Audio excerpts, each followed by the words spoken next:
Hi guys, welcome in Sunshine Academy. This is Sanjit sir. Today I am explaining Science 2's first chapter, Heredity and Evolution का half parts. Please subscribe and like my channels. Student, in previous video we studied heredity and heredity changes, transcription, translocation and translation. Today we are going to study evolution, evidences of evolution, Darwin theory of natural selection, Lamarckism, speciation, human evolution.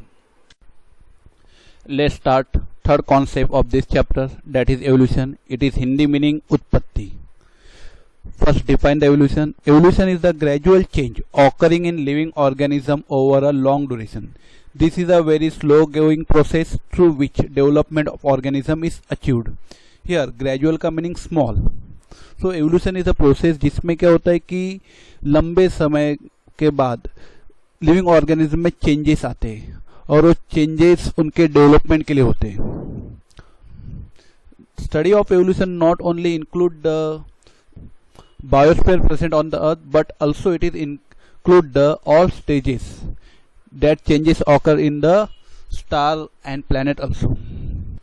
Formation of new species due to change in specific character of several generations of living organism is as a response to natural selection is called as evolution.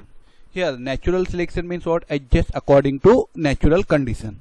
So evolution ये किसी process है जिसमें organism के जो specific character है वो several generation में change होते हैं एंड दैट कैरेक्टर जो चेंज होते हैं that is beneficial to the organism. If we check the history of the earth, we can find that 3.5 billion years ago there was no life present on earth. At beginning only all the surface of the earth covered by the ocean, means everywhere water था, and in that water only simple element was present, and this simple element जो थे वो dissolve form में थे, water में थे तो dissolve form में थे. तो this simple element due to they present in the dissolved form they react with each other and they form simple type of organic and inorganic compound. and ये जो simple organic and inorganic compound जो water में form हुए they also present in the dissolved form. So this simple organic and inorganic compound react with each other, but for this reaction they required long time, they took long time, and after reaction they form a complex compound like protein and nucleic acid. And by mixing of this complex compound, ये complex compound का mixing होने के बाद first primitive type of cells form हुआ, वो भी कहाँ पे form हुआ? water में, ocean में. And from first primitive cells से बहुत सारे primitive cells form हुए, and these primitive cells are surrounded by different chemicals. उनके surrounding में different chemicals थे, and that surrounding chemicals का उनके ऊपर effect हुआ, and वो primitive cells में थोड़े changes आने लगे. Those primitive cells, out of these primitive cells, some cells show good growth because they adjust their self according to the surrounding, and those cannot adjust their self according to the surrounding, they get perished, they get destroyed. Why? Because natural selection की theory हमें क्या बताती है? Selection की theory हमें बताती है कि कोई भी सेल या कोई भी लिविंग ऑर्गेनिज्म अगर अपने आप को इन्वायरमेंट एटमॉस्फेयर के हिसाब से अकॉर्डिंग टू एटमॉस्फेयर खुद को चेंज कर लेता है तो that can grow, that can survive in the nature, and those organism cannot change their self according to the environment, they cannot survive in the nature. At present if we see there is a crore of species of plant and animals present on the earth, and they have huge diversity according to their shape and complexity. If we see diversity in animals, so it ranges from unicellular amoeba to multicellular man and giant whale.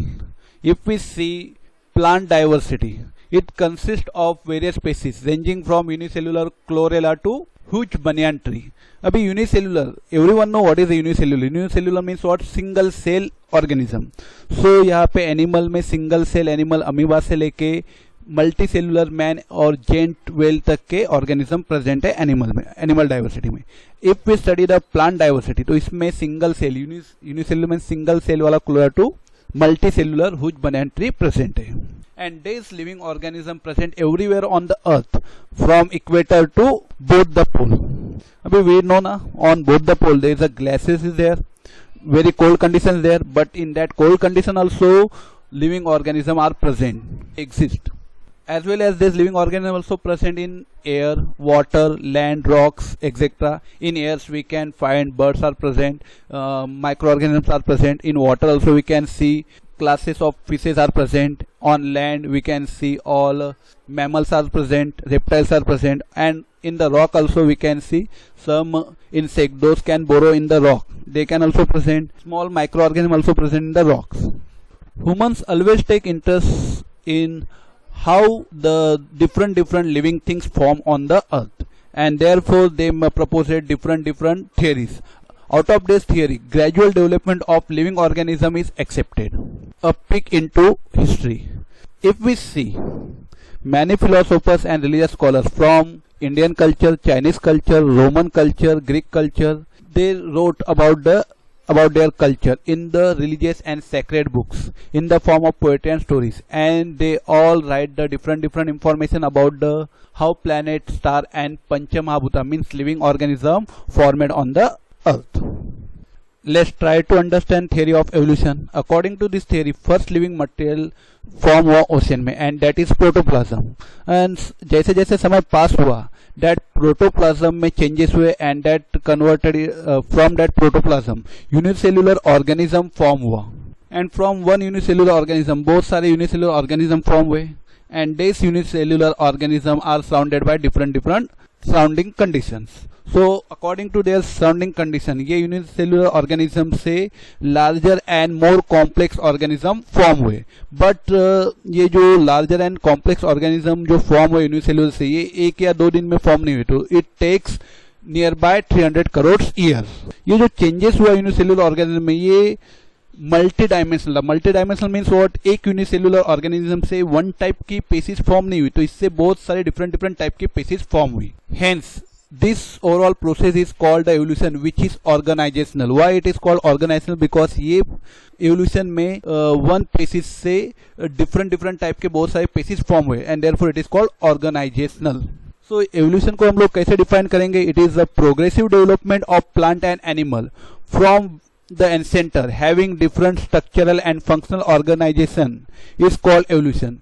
So जो एंसेंटस थे, जो मतलब पुराने जो living organism थे, उसमें progressive must beneficial development जो plant और एनिमल्स में हुए, और उससे जो न्यू ऑर्गेनिज्म फॉर्म हुए, उसको हम लोग एवोल्यूशन कहेंगे. Now we have to study evidences of evolution. Now evidences of evolution means क्या, कि जो एविडेंसेस है जो प्रूव करते हैं कि एवोल्यूशन चेंजेस आया, जो लिविंग ऑर्गेनिज्म अर्थ के ऊपर फॉर्म हुआ है, ये एवोल्यूशन थियरी के हिसाब से ही फॉर्म हुआ है, उसको सपोर्ट करने वाले जो एविडेंस है, that we are studying in this concept. Okay, first evidence is morphological evidence. Morphological means similarity between given animal image and plant. Now in this image we can see there is some similarity present in the animals. If we see structure of mouth in the animal, that also same. If we see position of the eyes, that also same. They having eyes at the both side of the face, so they can see wider area. If we see structure of their nostril, that is also same. And their air pinna also. Their air pinna is long, so they can collect more and more sound. And if we see thicky hair distributed on their body, that also same, to protect themselves from weather. If we see similarity in character of plants, so we can see the leaves of the different plant. Okay, they are having the same similarity. They are red. Whatever venation is present, ये plant के leaves के ऊपर जो venation present है, they are the same. ये जो venation है ये भी same है. If we see size and shape of the fruit, that also same. So that also indicate that this all similarity proves that their origin must be same and must have common ancestors. Means ये जो animals है, ये किसी एक common ancestor से evolve हुए. different जो species है animal की, ये एक किसी common ancestor से evolve हुए, उनसे इनका creation हुआ है. If we see in case of plant also, so we can also say that कि जो plant भी जो create हुए या इनकी जो evolution हुआ है, तो it is also evolved from same type of ancestors plant. Second evidence है anatomical evidences. Now here in picture we can see there is a bone of the human hand, cat foreleg, pentagium of bat, flippers of whale. Now here ये जो bone, ये जो structure है, there is a similarity between the joint of the bones के जो joint है वो similar है। This similarity indicate that those animal में हैव कॉमन एंसेस्टर्स। तो ये सिमिलरिटी भी, ये जॉइंट में जो सिमिलरिटीज है और ये स्ट्रक्चर ऑफ बोन्स में जो सिमिलरिटी है, उससे हम लोग ये समझ सकते हैं कि ये जो डिफरेंट पेशीज है ये कॉमन एंसेस्टर किसी कॉमन ऑर्गेनिज्म से इवॉल्व हुए। Third evidence of evolution that is vestigial organs. Definition है degenerated or underdeveloped useless organs of organism are called as a vestigial organs. Degenerated means क्या कि जो with a time small होते जाता है and finally disappear हो जाता है। So such organs that get degenerated or under development and that is not useful to the organism, और जो organism को useful नहीं, ऐसे organs को हम लोग क्या कहेंगे, vestigial organs। लिविंग ऑर्गेनिज्म में कोई भी न्यू ऑर्गेनिज्म या न्यू टिश्यूज जो है ये सडनली डेवलप नहीं होता, तो इंस्टेड दैट जो एग्जिस्टिंग ऑर्गन्स है उसमें चेंजेस आते हैं, वो ग्रेजुअल चेंजेस में पार्टिसिपेट करता है and from that the new organs are form. Mostly क्या होता है कि सम स्पेसिफिक स्ट्रक्चर या जो स्पेसिफिक बॉडी पार्ट्स है सम एनिमल में, सम ऑर्गेनिज्म में यूजफुल होता है सर्टन कंडीशन में। However body structure are harmful or useless to other organism and such structure start to degenerate and with the time it start to become smaller and smaller and at last it disappear. For this ये जो degeneration होता है ये 1-2 years में नहीं होता, तो it required more than thousands of years. Fourth evidence is paleontological evidences. Paleontological means study of fossils. Now here in this picture you can see there some fossils are there. तो ये fossils कैसे form होते हैं हम लोग study करते हैं। Large number of organism get buried due to disaster like flood, earthquake, volcano etcetera. We know कि अर्थ के ऊपर हमेशा डिजास्टर आते रहते हैं जैसे फ्लड, अर्थक्वेक और volcano, and during that disaster बहुत सारे जो लिविंग ऑर्गेनिज्म है उसमें अर्थ क्रस्ट में बरीड हो जाते हैं and due to the pressure of the earth crust, due to the pressure of earth crust जो रिमेनेंट्स जो भी लिविंग ऑर्गेनिज्म अर्थ क्रस्ट में बरीड हुए उनके इंप्रेशन वह अर्थ क्रस्ट में फॉर्म हो जाते हैं। तो जो रिमेनेंट अर्थ क्रस्ट में बरीड हुए उनके इंप्रेशन अर्थ क्रस्ट में फॉर्म हो जाते हैं। So due to the large pressure, earth crust का जो लार्ज प्रेशर है उसकी वजह से रिमेनेंट के इंप्रेशन क्रिएट हो जाते हैं अर्थ क्रस्ट में। This impression is called the fossils. अभी क्या होता है कि फोसिल कैसे फॉर्म होता है कि व्हेन डिजास्टर आते हैं, फ्लड, अर्थक्वेक और वोल्केनो आते हैं, that time animal body get buried under earth crust. So due to the pressure of earth crust जो ह्यूमन की जो स्किन्स है या जो टिश्यूज है वो डिग्रेड हो जाते हैं। They tooks almost 1 year to degrade, but जो बोन होते हैं they took long time for degradation. तो due to presence of bone वो अर्थ क्रस्ट में एक इंप्रेशन क्रिएट हो जाता है। तो ऐसे फोसिल्स का स्टडी करना बहुत ही इंपॉर्टेंट है to study the evolution. But इसमें भी वन फैक्ट है कि जो फोसिल्स हमें फाइंड हुए उसमें से ओल्डर फोसिल कौन सा है और न्यू वन फोसिल्स कौन सा है वो कैसे फाइंड करें। So for that one method is there that is carbon dating. We all are feeding on the plant, so from plant we get the nutrition and this nutrition containing carbohydrates, protein, fats and all that.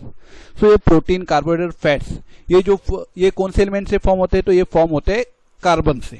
If we study the chemistry of carbon, so we know carbon having a 2 isotope, one carbon 12 जो normal carbon है and then carbon 13 and carbon 14 is सो जो भी nutrition है जो carbon से form हुए उसमें दोनों carbon 12 and carbon 14 both isotopes are present.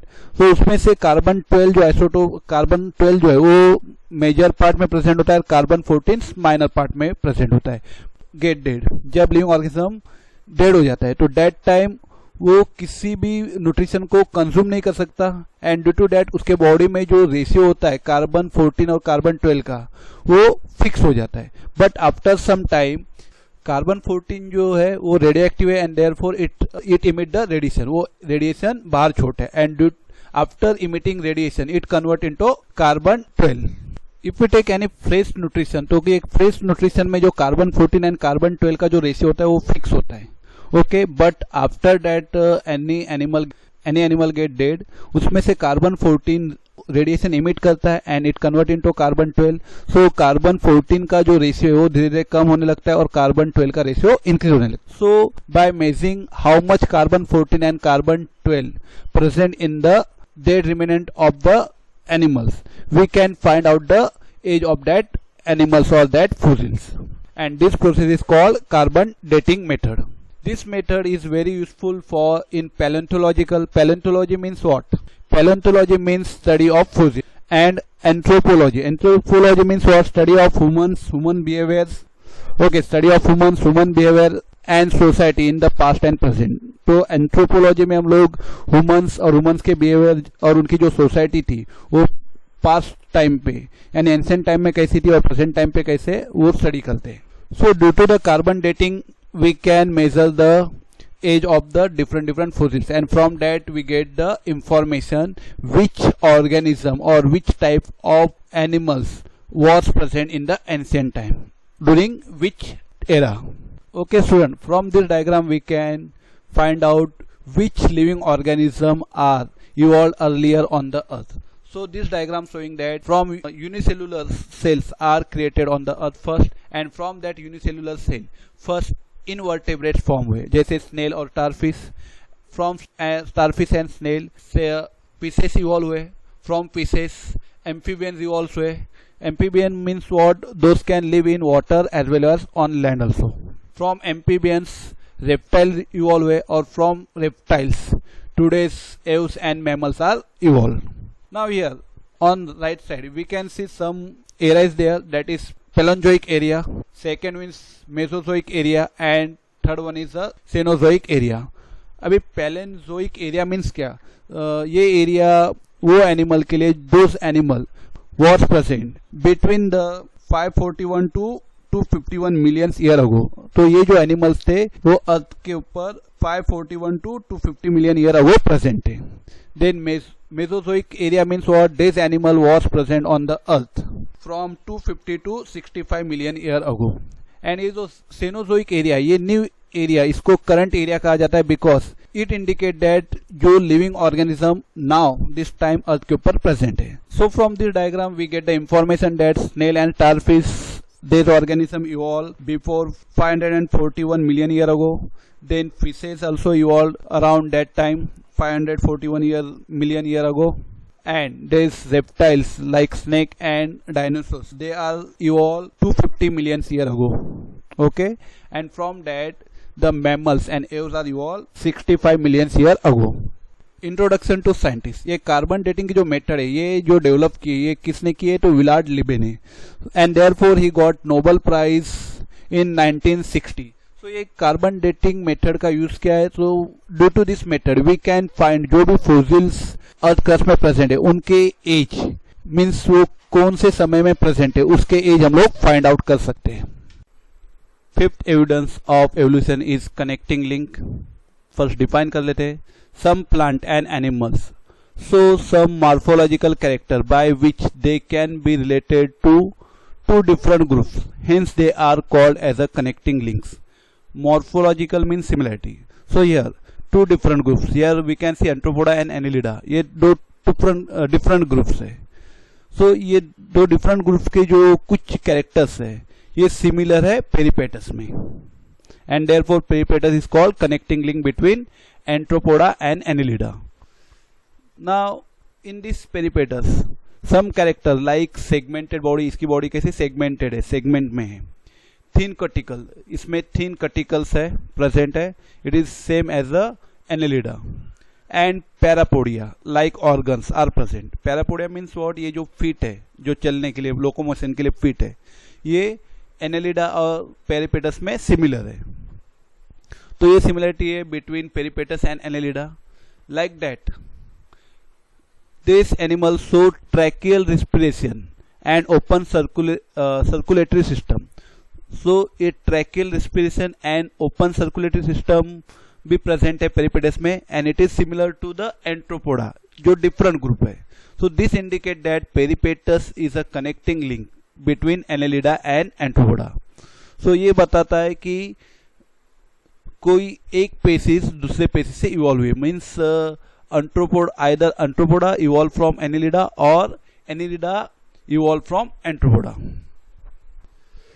Second example of connecting link is duck-bill platypus. It having character that is lays eggs. This character is similar to the reptiles because all reptiles lays eggs. But at the same time, this animal duck-bill platypus is feed milk to their children. Means what? It having a mammary gland. Okay, so ये जो duck bill platypus है, it is showing both group का characters, like reptile का that it giving it lays eggs, and second it shows the character of mammals that it feed his children by mammary gland. So this indicating that the duck bill platypus is a connecting link between the reptiles and mammals. Third example is lungfish that perform respiration with the lungs irrespective of being fish. Other fish जो है वो उनके पास gills होते हैं और gills से वो respirate करते हैं, but lung fish is a different, it respirate with the help of lungs. This example indicate that mammals are evolved from reptiles and amphibians from fishes. So it is clearly said that कि ये हमें बताता है कि ये जो mammals जो है, mammals मतलब four legged animals, those having a mammary gland, जो अपने बच्चों को दूध पिला सकते हैं बाय मेमरी ग्लैंड. तो ये इवॉल्व हुए किससे? रेप्टाइल्स से, फ्रॉम रेप्टाइल्स. एंड ये रेप्टाइल्स जो इवॉल्व हुए ये किससे इवॉल्व हुए? तो एम्फीबियंस से, और ये एम्फीबियंस इवॉल्व हुए from fish. Six evidence of evolution is embryological evidences. Embryos means what? जो मम्मी के ओम में जो इम्ब्रोस क्रिएट होता है, बच्चे का जो गर्भ क्रिएट होता है उसको इम्ब्रोस बोलते हैं. So here we can see initial stage में ऑल डिफरेंट एनिमल्स के जो इम्ब्रोस है वो एक्सट्रीमली सिमिलर है. Okay, but after some time जैसे उनमें डेवलपमेंट आता है वो इंक्रीज होते हैं, तो उनकी जो सिमिलरिटी है वो डिक्रीज होती है और डिफरेंसेस इंक्रीज होने लगता है. So similarity in initial stage indicate that these all animals are evolved from same ancient animals. Next concept is Darwin's theory of natural selection. This theory published by Charles Darwin. Okay, according to this theory preaches the survival of fittest. Means जो जितना ज़्यादा fit रहेगा वो उतना survive कर पाएगा. While explaining the concept, Darwin says that all the organisms reproduce proficiently. All the organisms compete with each other in a life-threatening manner. In this competition, only those organisms sustain which shows the modification essential for winning the competitions. So, according to natural selection, all animal जो है जीने के लिए, survive करने के लिए एक दूसरे से कंपटीशन कर रहे हैं. एंड ओनली जो एनिमल ये कंपटीशन को विन करता है जो अपने बॉडी में मॉडिफिकेशन करता है, that modification essential for winning the competition. Means what? कि अकॉर्डिंग टू इन्वायरमेंटल कंडीशन जो अपने बॉडी में मॉडिफिकेशन करता है, that animal only can survive on the earth. Beside of this, ये natural selection theory also indicate that कि those animal which और those organism which are fit to life they can survive, and जो rest जो environment के according to environment, according to nature खुद को modify नहीं करते, दे आर पेरिस, वो पेरिस हो जाते, उनकी पेसिस डिस्ट्रॉय हो जाती है. Sustaining and selected organism can perform reproduction and thereby give rise to new species with their own specific characters. So जो species according to natural selection survive कर जाते हैं, वो सिलेक्टेड ऑर्गेनिज्म रिप्रोडक्शन करते हैं, एंड रिप्रोडक्शन करके उनमें से न्यू पेसिस क्रिएट होती है, एंड वो न्यू पेसिस के उनके ओन स्पेसिफिक कैरेक्टर्स होते हैं. सो वर्ल्ड वाइड ये Darwin theory of natural selection accept किए, बट इसमें कुछ ऑब्जेक्शंस है, and that objection answer can not given by Darwin theory. First objection है कि natural selection is not only the factor responsible for evolution, means natural selection ही एक ऐसा factor नहीं जिससे एवोल्यूशन होता है, other factor also responsible. Darwin did not mention any explanation about useful and useless modification. सो कुछ ऑर्गेनिज्म के evolution होते हैं तो उसमें से कुछ ऑर्गेनिज्म यूजफुल होते हैं और कुछ यूजलेस होते हैं, तो उनके मॉडिफिकेशन के बारे में डार्विन ने एक्सप्लेनेशन नहीं दिया. Third one, there is no explanation about slow change and abrupt change. So slow changes मतलब जो धीरे धीरे चेंजेस होता है, अब्रप्ट चेंजेस मतलब जो फास्ट होता है. तो ऐसे चेंजेस के बारे में कोई एक्सप्लेनेशन डार्विन ने नहीं दी है. Introduction to scientist, we can see this is Charles Robert Darwin, जिन्होंने नेचुरल सिलेक्शन की थियरी लिखी, एवोल्यूशन की थियरी लिखी. This is English biologist propose the theory of evolution. He show that all the species of living organism have been gradually evolved over a period of thousands of years from common ancestors. तो इनका simply बोलना था कि earth के ऊपर आज जितनी भी स्पीसीज हमें नजर आती है लिविंग ऑर्गेनिज्म के, ये ग्रेजुअली धीरे धीरे इवॉल्व हुए एक कॉमन अनसेंटर, कॉमन एनिमल्स से या कॉमन लिविंग ऑर्गेनिज्म से. लेकिन इसको कितना पीरियड लगा, तो 1000 ऑफ ईयर और more than 1000 of year. He proposed that principle of natural selection is responsible for this evolution. और इसने साथ ही एक्सप्लेन किया कि नेचुरल सिलेक्शन एवोल्यूशन के लिए रिस्पॉन्सिबल है. Next concept is Lamarckism. Like Darwin, Lamarckism also made his theory. So Jean-Baptiste Lamarck proposed that morphological changes occurring in living organisms are responsible for evolution, and the reason behind those morphological change is activities or laziness of the organism. He called this concept as a principle of use or disuse of organs. So according to Jean-Baptiste Lamarck, living organism में morphological changes आए, उसके वजह से evolution हुआ. मतलब similarity जो living organism में similarity थी उसमें चेंजेस आए, and due to that evolution, living organism में एवोल्यूशन हुआ. सो जो मॉर्फोलॉजिकल चेंजेस आए ये किसकी वजह से है, तो it is due to activity और लेजीनेस ऑफ दैट ऑर्गेनिज्म. तो ऑर्गेनिज्म अपने कौन से पार्ट्स को, अपने कौन से बॉडी पार्ट्स का ज्यादा से ज्यादा यूज करता है और कौन से बॉडी पार्ट्स को यूज नहीं करता है, उसके ऊपर से ये मॉर्फोलॉजिकल चेंजेस कैरिड आउट हुए. He called this concept as a principle of use or disuse of organs. तो इसने इस कॉन्सेप्ट को नाम दिया यूज और disuse of organs. Means simply इसने बताया कि हम जो बॉडी पार्ट्स को ज़्यादा यूज करेंगे वो डेवलप होगा, उसमें इवोल्यूशन आएगा, और जो बॉडी पार्ट्स को हम लोग यूज नहीं करेंगे उसका डिग्रेडेशन होते जाएगा. So Lamarck explain his theory with the help of example of giraffe. Here we can see in first picture the neck of the giraffe was small, and in the last picture the neck of the giraffe become bigger. So it is simply said that कि giraffe की जो नेक है ये too long की हुई because it is browsing on leaves of tall plants by extend their neck for several generation. Means what, giraffe ने क्या किया कि टॉल ट्रीज के ऊपर के जो लीव्स खाने के लिए अपनी गर्दन को ट्रेस किया, and due to that trace giraffe की जो गर्दन है, नेक है, वो सेवरल जनरेशन में बिगर बिगर होती गई. Similarly shoulder of the iron smith have become very strong due to frequent hammering movement. Now we know that कि जो आयरन स्मिथ है, लोहार है, वो हमेशा मेहनत का वर्क करता है, and due to that work heavy work करता है, and due to that work hammering के वर्क की वजह से उसके जो शोल्डर्स है वो बहुत ही स्ट्रांग हो जाते हैं. Next example is wings of bird like ostrich and emu have become weak due to no use. अभी we can see these bird are very big and they cannot fly. तो कभी fly करने के लिए अपने विंग्स यूज नहीं करते, and due to that इनके जो विंग्स है ये इतने वीक हो गए कि ये वो विंग्स के सहारे उड़ भी नहीं सकते. Next example is legs of bird like swan and duck have become useful for swimming due to living in water, and snake have lost their legs by modification in their body by burrowing habits. Now we can see swan और duck हमेशा swim करते हैं, and due to तो उनको swimming में help होनी चाहिए, इसके लिए उनके जो लेग्स है, लेग्स में ऐसे मॉडिफिकेशन आ गए. यहाँ पे देखिए 2 फिंगर के बीच में एक स्किन की लेयर है, and with this skin layer they can swim easily in the water. So all those example are type of acquired characters. Acquired characters मतलब ये कैरेक्टर उनको धीरे धीरे वो कैरेक्टर्स अपने बॉडी में क्रिएट किए. एंड आर ट्रांसफर्ड फ्रॉम, और ये जो कैरेक्टर्स है एक जनरेशन से अनदर जनरेशन में उन्होंने ट्रांसफर किए.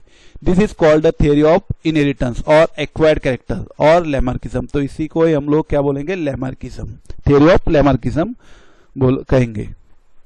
Next concept is speciation. Speciation means what, formation of new species. So formation of new species of plant and animals is the effect of evolution. So all जो new species form हुई है plant and animal की, तो ये किसकी वजह से, तो evolution के effect से create हुई है. Species is the group of organism that can produce fertile individual through natural reproduction. तो ये जो species है ये अपने सेम टाइप के ऑर्गेनिज्म प्रोड्यूस करते बिकॉज ऑफ नेचुरल रिप्रोडक्शन कर पाते इसलिए वो क्रिएट करते.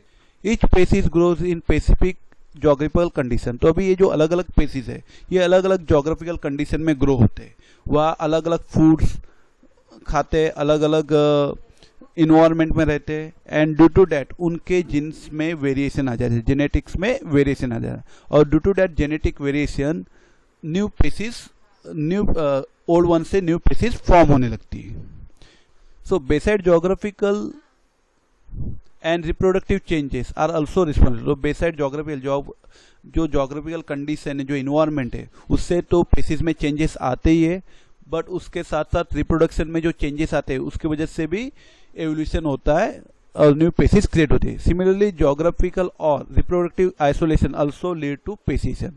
तो अगर हम लोग जोग्राफिकली या रिप्रोडक्टिवली आइसोलेट करते हैं, अलग अलग करते हैं स्पीसीज को, तो उसकी वजह से भी न्यू स्पीसीज क्रिएट होती है. Last concept of this chapter, human evolution. Humans are very curious to find out the answer how the life exists on the earth. On the scientific knowledge or on the basis of scientific knowledge, many scientists wrote their theories. Out of this, Darwin's evolution theory worldwide accepted.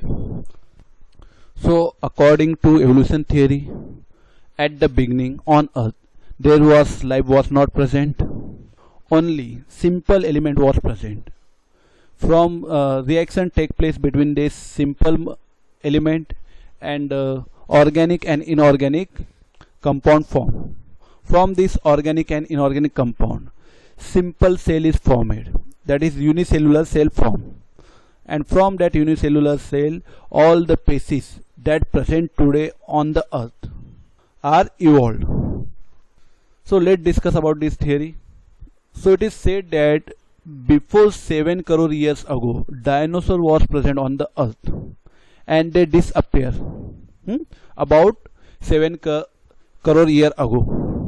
After that, monkey-like animal are evolved who were more or less similar to modern lemurs. तो ये monkey जैसा एक animal evolve हुआ, उसकी उत्पत्ति हुई जो present में जो लेमर्स प्रेजेंट है उसके जैसा थोड़ा बहुत सिमिलर है. सो ये लेमर मंकी लाइक एनिमल था, उसकी जो टेल थी वो डिग्रेड होती गई and about 4 crore year ago वो डिसअपेयर हो गई. After when time passing on, this lemur like monkeys brain develop and their hands improves and from that ape like animal evolve. In ancient time में जो climatic condition था वो बहुत ही worst थी. The condition was worst and therefore ये Africa में जो कुछ एप लाइक मंकी थे, in search of food they migrated to the south and north east Asia and वो जो एप लाइक मंकी थे वो इवॉल्व हुए किसमें, गिबॉन एंड ओरेंगुटन मंकीज में. You can see picture here, gibbon monkey and it is orangutan monkey. And remaining ape like animals जो Africa में ही रह गए वहीं पे स्टे हो गए. From them, gorilla and chimpanzee monkey evolved, and they evolved about 2.5 crore year ago. We know most of monkeys living on the trees, but what happened during that time? Forest started to decline due to dry environment. वहाँ का जो environment था वो dry होने लगा, सूखा पड़ने लगा, and due to that forest जो था वो decline होने लगा, मतलब forest खत्म होने लगा. And therefore जो apes थे उन्होंने लैंड के ऊपर रहना स्टार्ट कर दिया. सो आफ्टर डिक्लाइन फॉरेस्ट, ये जो एप लाइक मंकीज थे उन्होंने लैंड पे रहना स्टार्ट कर दिया and due to they are living on land they are only using their legs for walk and their hand become free. And उनका जो पोस्चर था वो इरेक्ट होने लगा, मतलब वो खड़े हो सकते, मीन्स ए एप लाइक मंकी खड़े होने की स्थिति में पहुंच गए, खड़े होने के कंडीशन में पहुंच गए. But it happen about 2 crore years ago. From these human-like animals, new species evolved, that is a Ramapithecus in East Africa. So we can see clearly in picture that Optithecus से Ramapithecus human-like monkey evolved हुआ. Afterward, this human-like ape grown up in size and become more intelligent, and thus Australopithecus ape of South Africa evolved about 4 lakh years ago. So ये जो Ramapithecus monkey थे, human like animals थे, उनसे Australopithecus ape जो south Africa में evolve हुए. But it takes about 4 lakh years ago.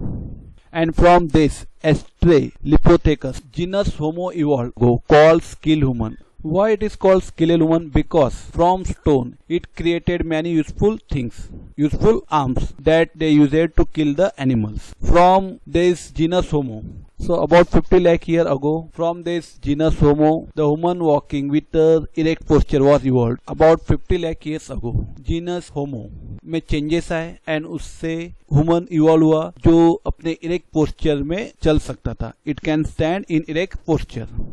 It may have existed in China and Indonesia. तो erect posture वाला जो ह्यूमन था ये कहाँ पे एग्जिस्ट हुआ? China and Indonesia of Asian continent. From this Neanderthals man which is called vice man. Vice man, why it is called vice man? Because it can think, ये सोच सकता था. Evolve about 1.5 lakh years ago. And then class wise man means homo sapiens. Example of Homo sapiens is Cro-Magnon, evolved 50,000 years ago. In this picture we can clearly see about 7 crore years ago. Ancient animal which is looking like lemurs, modern lemurs, is evolved. From this lemurs, Egyptopithecus like monkey evolved about 4 lakh years ago. And see, this monkey like animal doesn't have tail. Means what? In 3 crore years the tail of the lemurs are disappear. And from this Egyptopithecus, Dryopithecus animal like monkey evolved. And from this Ramapithecus monkey evolved. And from this Ramapithecus human like Australopithecus animal evolved. And from this skill humans evolved before 20 lakh years ago. It is also called skill human because from skill human, man with erect posture means वो एकदम सीधे खड़ा हो सकता है, वैसा man evolve हुआ before 50 lakh years ago. And from this erect posture man, Neanderthals man, that is called first wise man, means it can use its brain for thinking and other work, was evolved. And from this Neanderthals, Homo sapien, that is Cro-Magnon, evolved before 50,000 years ago. From the picture it is clear that in this topic we are studying how the human brain develops. Evolution of upright man continued in the direction of developing its brain for the period of about 1 lakh years. And meanwhile it is said that कि human का जो brain है वो fast develop होने लगा about 1 lakh years ago. And meanwhile उसने discover किया how to use fire, आग कैसे यूज करना है, आग के क्या क्या यूजेस है और आग को कैसे क्रिएट किया जा सकता है. The Cro-Magnon man evolve about 50,000 years ago and afterward this evolution had been faster than earlier. So human में जो था फिजिकल डेवलपमेंट ही नहीं हुआ तो उसके साथ साथ ब्रेन का डेवलपमेंट भी हुआ. एंड ये जो डेवलपमेंट था ये 1 lakh years ago थोड़ा स्लो था. And after that it become faster. The Cro-Magnon man evolved about 50,000 years ago and afterward this evolution had been faster than the earlier. So Cro-Magnon man evolve होने के बाद जो development physical and mental development जो man में हुआ, human में हुआ, वो बहुत ही फास्टर होने लगा. About 10,000 years ago wise man started practice to agriculture. तो 10,000 years ago ह्यूमन ने टेक्नोलॉजी डेवलप कर ली थी कि सीड को कैसे सो करते हैं और उससे कैसे क्रॉप ग्रो करते हैं. And therefore they start the practice of agriculture. उन्होंने खेतीबाड़ी करना स्टार्ट कर दिया. Art of writing was invented about 5,000 years ago. Now today we are using manuscript. तो ये स्क्रिप्ट जो यूज करते हैं तो उसका ये जो स्क्रिप्ट यूज करते हैं उसको क्रिएट करना इन्होंने स्टार्ट कर दिया था 5,000 years ago. And thus the history had been started. how human created their societies, how human living in their societies, and what is the living method of the humans in ancient time. Modern science emerged about 400 years ago, and industrial society was established about 200 years ago. Okay student, this chapter is finished. Subscribe my channel and like my videos.